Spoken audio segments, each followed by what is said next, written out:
Všetci poznáme názvy hlavných miest súčasných štátov, no nie všetky sa tak nazývali v dávnych dobách.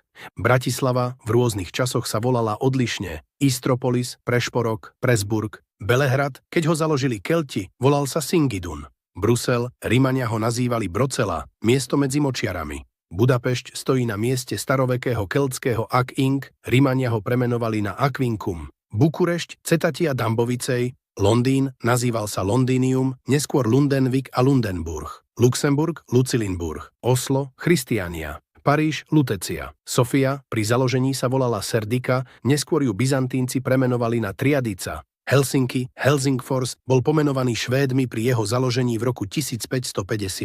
Tokio. Pôvodne to bola pevnosť Edo Addis.